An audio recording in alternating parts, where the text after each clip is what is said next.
नमस्कार, उज्जवल भारत न्यूज में आपका स्वागत है।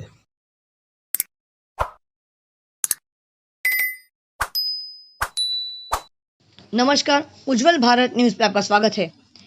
बिहार में विधानसभा चुनाव के लिए कन्हैया कुमार जी ने जो बात कही है वो 16 आने सच बात है। झंझारपुर यानी मधुबनी क्षेत्र को जिला का दर्जा देने के लिए जो उन्होंने मुद्दा उठाया है वो सच में काबिले तारीफ है। कन्हैया कुमार जी के मत के अनुसार वो ये कह रहे हैं जनता को, जनता जनार्दन को, आवाम को, उस क्षेत्र के नागरिक को, हर आम आदमी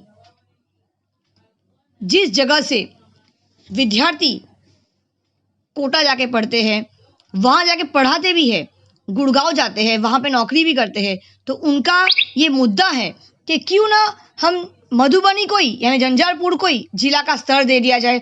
जिला का अगर दर्जा मिल जाएगा मधुबनी को, तो जो विद्यार्थी जिले से बाहर या राज्य से बाहर जाके पढ़ते हैं या नौकरी की तलाश में राज्य को छोड़ देते, घर परिवार छोड़ देते हैं, क्यों ना हम उस जिले को, उस क्षेत्र को ही इतना बड़ा बना दिया जाए, उस जिले का ही विकास हो जाए, तो जो घर का बच्चा है, जो घर का विद्यार्थी, जो घर का व्यक्ति है, वो इसी राज्य में, इसी क्षेत्र में वो रह जाए और उसी जगह का, उसी क्षेत्र का विकास क्यों नहीं हो जाए। विकास के नाम पर, विकास के लिए उन्होंने बहुत सारी ऐसी सकारात्मक बातें कही है जो सच में काबिले तारीफ है। बिहार का पाटलिपुत्र जो आज पटना के नाम से प्रसिद्ध है, तक्षशिला यूनिवर्सिटी बिहार की, बोध गया, ये सब कुछ बिहार से रिलेटेड है। ये सब बिहार ने देश को, भारत देश को दिया है, देश की जनता को, देश के नागरिक को दिया है। बिहार ने शिक्षा को आगे बढ़ाने का मौका दिया है। बिहार एक ऐसा राज्य है जहां से सर्वाधिक यूपीएससी परीक्षा पास करके सरकारी नौकरी को आजमाने के लिए, सरकारी नौकरी पाने के लिए सर्वाधिक व्यक्ति उसका प्रयास करते हैं और उत्तीर्ण होते हैं।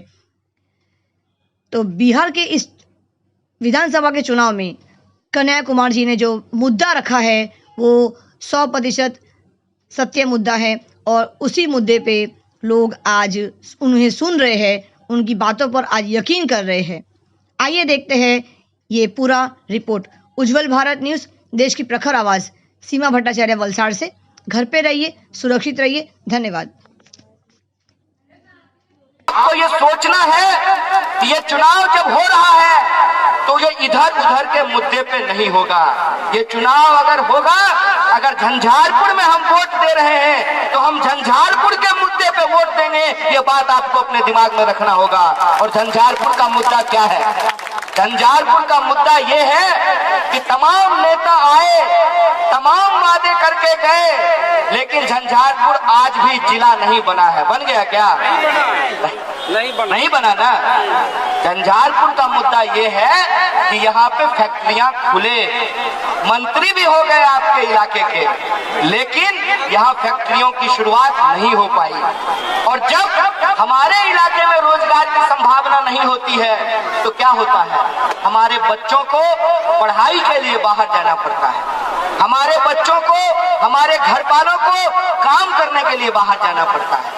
और जब हम बीमार होते हैं तो इलाज कराने के लिए भी हमको बाहर जाना पड़ता है। मैं ये प्रश्न आपसे पूछना चाहता हूँ कि जब हमारे भीतर प्रतिभा है, हमारे ही बच्चे कोटा में पढ़ भी रहे हैं और हमारे ही बच्चे कोटा में पढ़ा भी रहे हैं, तो फिर कोचिंग कोटा में क्यों चल रहा है, मधुबनी में क्यों नहीं चल सकता है? ये सवाल मैं आपसे करने के लिए आया। मैं ये पूछने के लिए आया हूं कि बिहारियों के भीतर जब इतनी प्रतिभा है कि देश का सबसे कठिन परीक्षा होता है यूपीएससी, और उस यूपीएससी में सबसे ज्यादा बिहारी बच्चे सेलेक्ट होते हैं, अगर हमारी प्रतिभा से हम दुनिया में जाकर के अपना नाम कर सकते हैं, अगर केरल की एक बच्ची, बिहार की एक बच्ची केरल में जाकर के टॉप कर सकती है, तो आप मुझे बताइए कि बिहारी विद्यार्थी जो ग्वालियर में इंजीनियर बनता है, भोपाल में इंजीनियर बनता है, उसको गुड़गांव में नौकरी करने की क्या जरूरत है? वो मुजफ्फरपुर में भी नौकरी कर सकता है, मुजफ्फरपुर को भी गुड़गांव बनाया जा सकता है। दिक्कत कहाँ आती है? दिक्कत आती है जब राजनीतिक इच्छा शक्ति नहीं होती है। जब महागठबंधन तैयार हो रहा था तो कई तरह के प्रश्न उछाले गए। प्रश्न उछाला गया, ये साहब आपकी पार्टी को बहुत कम सीट मिला है। हम बोले देखिए क्या है, हाथ है, उंगली बड़ है छोट है, लेकिन ये बड़ उंगली छोट उंगली मिल करके जब एक साथ हो जाता है तो मुट्ठी बन जाता है। ये एकता का प्रतीक होता है। हर किसी की अपनी भूमिका होती है। जैसे गाड़ी में हॉर्न की अपनी भूमिका होती है, स्टीयरिंग की अपनी भूमिका होती है, टायर की अपनी भूमिका होती है, इंजन की अपनी भूमिका होती है। बताइए, टायर निकाल दें तो गाड़ी चलेगी, और टायर लगा दें और इंजन निकाल दें तो गाड़ी चलेगी। इसी तरह से समाज की संरचना तैयार होती है, और समाज की संरचना में हमको ये समझना पड़ेगा कि लोकतंत्र ने चाहे अमीर हो या गरीब सबको बराबरी का अधिकार दिया है। बोलिए दिया है कि नहीं दिया है? जूता कंपनी का मालिक है बाटा, और यहाँ जो आपके चौक पे जूता सीता है आपके गांव का कोई व्यक्ति, दोनों का वोट बराबर है कि नहीं है? चाहे बूढ़ा का वोट हो या नौजवान का वोट हो, बराबर है कि नहीं है? घर में आप भले महिला के साथ बराबरी का बर्ताव नहीं करते होंगे, लेकिन महिला का वोट भी एक होता है और पुरुष का वोट भी एक होता है। ये जो बराबरी का अधिकार हमको हमारे संविधान ने दिया है, इस बराबरी के अधिकार को आज पलटने की कोशिश की जा रही है। ये कोशिश किया जा रहा है कि जो देश के धन कुबेर हैं वो लोकतंत्र को अपनी गुड़बी बना करके रख लेना चाहते हैं। इसीलिए मैं जब आपके सामने आज खड़ा हूँ तो हमारे सामने दो चुनौती है। पहली चुनौती ये है कि जब हम 3 तारीख को वोट देने के लिए जाएं तो हम अपने मुद्दों को याद रखें। और हमारा मुद्दा क्या है? हमारा मुद्दा ये है कि पढ़ने लिखने के बावजूद, इंजीनियरिंग करने के बावजूद, ITI करने के बावजूद, पॉलिटेक्निक करने के बावजूद, टेक्निकल एंड होने के बावजूद हमारे बच्चों को आज रोजगार नहीं मिल रहा है। हमारा मुद्दा ये है कि दिन रात किसान खेतों में पसीना बहाता है, और आपके ही इलाके का मामला है ना कि खड़ा फसल था, सरकार ने किसान से बिना पूछे उसके फसल को उखाड़ दिया, नहर खोदना शुरू कर दिया और किसान को सही तरीके से मुआवजा नहीं दिया गया। आप देखिए कि लगातार किसानों के ऊपर किस तरीके से अत्याचार और अन्याय होता है। आप देखिए कि मजदूरों को किस तरीके से मजदूरी नहीं मिलती है। आप देखिए कि समाज में जो कमजोर लोग हैं किस तरीके से धीरे धीरे उनके मन में यह बात बैठना शुरू हो गया है कि सरकार किसी की बन जाए हमारा जीवन नहीं बदलने वाला है। ऐसा बात मन में बैठ गया है कि नहीं बैठ गया है? ऐसा लगना बाप रे बाप, इना गोसाई भाई, इना तो नीतीश जी गोसाई रहलखिन आजकल।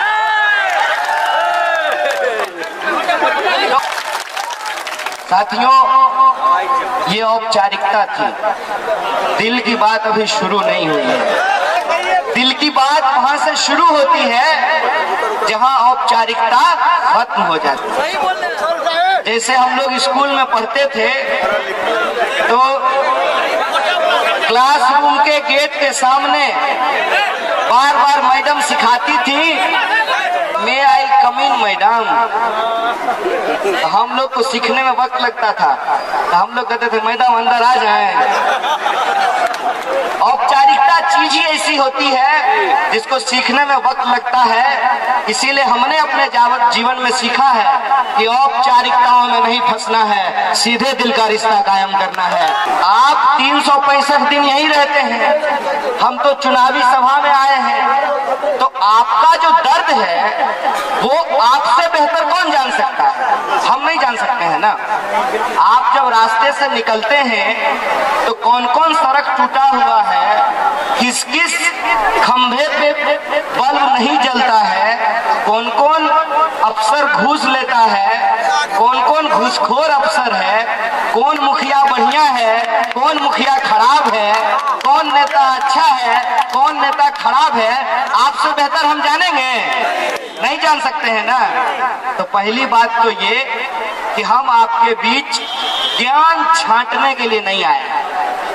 आप सब लोग खुद ही बहुत ज्ञानी लोग हैं और ये मिथिला की पावन धरती है, और मिथिला की धरती के बारे में तमाम शास्त्रों में चर्चा है कि ये माता जानकी की जन्मभूमि है। और अगर साहित्य की आप बात करें तो ये महान विद्वान मंडन मिश्र की धरती है। ये वो इलाका है जहाँ की लोक कहानियों में गोनू झा की कहानियां मशहूर हैं। अगर आप साहित्य की चर्चा करेंगे तो ये वो इलाका है जहाँ कविवर विद्यापति का जन्म हुआ। और अगर आप जन आंदोलनों की बात करेंगे, जन कवि की बात करेंगे, तो ये बाबा नागार्जुन की धरती है। इस महान धरती को मैं नमन करता हूँ, इसको नमस्कार करता हूँ। आप तमाम सुधीजनों को और मिथिला के लोग जिनके जीवन में मिठास है, पहली बार हम इतना जोर से किसी मैथिल को घुसाते हुए दिखे। यहाँ तो लोग आपस में झगड़ा भी करते हैं तो आधा घंटा के बाद पता चलता है कि लड़ रहे थे दोनों आपस में। अब आप बताइए कि बाहर से आकर के, हालांकि मैं बहुत बाहर से नहीं हूँ, हमारा इलाका भी मिथिला में ही आता है। और हमारे यहाँ के एक नौजवान देखिए बिहार पुलिस का नौकरी करते हैं, इनका बेगूसराय घर है, डंडारी। तो बहुत बाहर से नहीं है, कम से कम उत्तर प्रदेश से तो नहीं ही आए हैं क्या? कल जो है, कल हम अभी प्रचार सुन रहे थे, उत्तर प्रदेश से कोई आने वाला है। कौन आ रहा है? आप मिथिला के लोग बोलिएगा योगी उसको। मिथिला के लोगों को उसको योगी कहने का जरूरत नहीं है। मिथिला के लोग खुद ही धर्म कर्म में विश्वास करते हैं। हमारे यहाँ सिमरिया घाट में कल्पवास मेला लगता है। 1 महीना मैथिल लोग जाकर के वहाँ गंगा स्नान करते हैं कार्तिक महीने में, और गंगा किनारे रहते हैं। तो आप लोग खुद ही धर्म कर्म करने वाले लोग हैं, वो योगी है। हर पीला चीज सोना नहीं होता है, समझे? और हर भगवा पहना इंसान संत नहीं होता है। हरिशंकर परसाई ने एक कहानी लिखी है और हमने पढ़ा है जब हम स्कूल में पढ़ते थे, भेड़ और भेड़िया।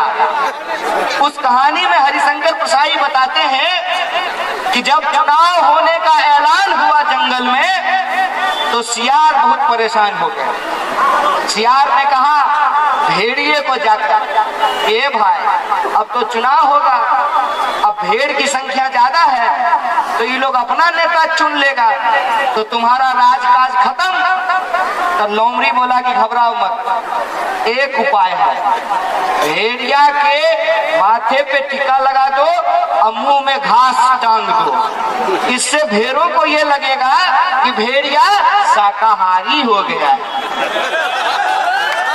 मैं ये बात आपको क्यों कह रहा हूं कि बगल में है गोरखपुर, और वो जो मठ है उस मठ का नाम है गोरखधाम, और वो जो परंपरा है वो मूर्ति पूजा नहीं करता, ये दर्शन की बात है। और वो एक ऐसा मठ है जहाँ पे निर्गुण भक्ति की जाती है, सगुण भक्ति नहीं की जाती है। सगुण और निर्गुण का फर्क समझते हैं ना? मिथिला के लोग हैं आप लोग, यहाँ मंडन मिश्र पैदा हुए हैं, शंकराचार्य को शास्त्रार्थ में आपने हराया है, तो निर्गुण भक्ति होती है।